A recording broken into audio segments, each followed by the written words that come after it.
एक ऐसा नया बयान सामने आया है जिसने पूरी दुनिया को हैरान करके रख दिया है। यह बयान सिर्फ राजनीति नहीं बल्कि महिलाओं की भूमिका, उनकी सुरक्षा और उनके अधिकारों पर सीधा सवाल खड़ा करता है।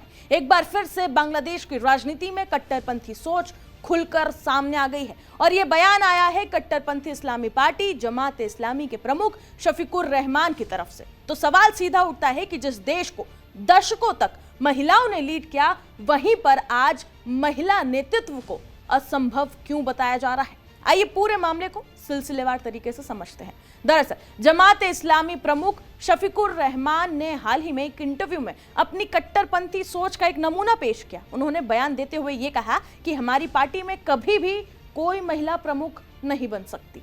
उन्होंने इसके पीछे धार्मिक दायित्वों और जैविक सीमाओं को उनका तर्क दिया। उन्होंने ये भी कहा कि अल्लाह ने पुरुष और महिलाओं को अलग अलग बनाया है। पुरुष बच्चे पैदा नहीं कर सकते, उनका ख्याल नहीं रख सकते, और वहीं जो ये काम है वो महिला कर सकती है। जो पुरुष नेता है वो अच्छे से बाहर के काम संभाल सकता है, लेकिन महिला नेता वो काम नहीं कर सकती। इसलिए महिलाओं का जो नेतृत्व है वो बच्चों के लिए है, वो घर के लिए है। ये बयान बता दें कि ऐसे समय में आया है जब बांग्लादेश में महिलाओं की सुरक्षा और अधिकारों को लेकर पहले से ही गंभीर बहस चल रही है। इस बयान की सबसे बड़ी विडंबना यह है कि बांग्लादेश वही देश है जहां पिछले 33 वर्षों में से 31 वर्षों तक सत्ता महिलाओं के हाथ में रही है। 1991 से लेकर अभी में हाल तक, मतलब शेख हसीना के पतन तक, और खालिदा जिया, ये दोनों ही वो महिला नेता रही हैं जिन्होंने बांग्लादेश की कमान बखूबी संभाली है। ये दोनों ही महिलाओं ने देश की प्रधानमंत्री के रूप में लगातार शासन किया है बांग्लादेश में, बांग्लादेश की सत्ता में। और आज जिस पुरुष के हाथ में बांग्लादेश की कमान है, उसके आते ही महज कुछ महीने ही हुए हैं, साल ही हुए हैं, उस पुरुष नेता के आते ही बांग्लादेश में जो एक पीस प्राइज विनर है, उसके आते ही बांग्लादेश में क्या कुछ हो रहा है वो पूरी दुनिया से छिपा ही नहीं। और वो ही आज उसी बांग्लादेश में महिला नेतृत्व पर सवाल उठाए जा रहे हैं। ये एक बहुत बड़ी विडंबना है। यानी कि इसे आप ऐसे सोच सकते हैं, समझ सकते हैं कि जिस देश का नेतृत्व दुनिया ने महिला हाथों में देखा है, आज वही महिला नेतृत्व को प्रैक्टिकल नहीं बताया जा रहा है बांग्लादेश में। अब जरा आंकड़ों पर नजर डालते हैं। रिपोर्ट्स के मुताबिक बांग्लादेश की राजनीति आज भी बड़े पैमाने पर पुरुष प्रधान बनी हुई है। 12 फरवरी को होने वाले चुनावों के लिए दाखिल किए गए तकरीबन 2500 नामांकन पत्रों में से सिर्फ 109 महिला उम्मीदवार है। यानी कुल उम्मीदवारों का जो महज परसेंटेज अगर हम देखें तो 4.2%। इतना ही नहीं, चुनाव लड़ रहे 50 राजनीतिक दलों में से 30 दलों ने एक भी महिला उम्मीदवार चुनावों में नहीं उतारी है, जो हाल ही में अब महज कुछ ही दिनों में बांग्लादेश में होने वाले हैं। ये तब है जब बांग्लादेश की आबादी में महिलाओं की संख्या आधे से भी ज्यादा है। जिस पार्टी के नेता ने यह बयान दिया है, उसी जमात इस्लामी ने आगामी चुनावों में अपने 200 से 70 उम्मीदवारों में से एक भी महिला को टिकट नहीं दिया। जब शफीकुर रहमान से इस सवाल को लेकर उनसे पूछा गया तो उन्होंने इसे सांस्कृतिक और समय से जोड़ दिया।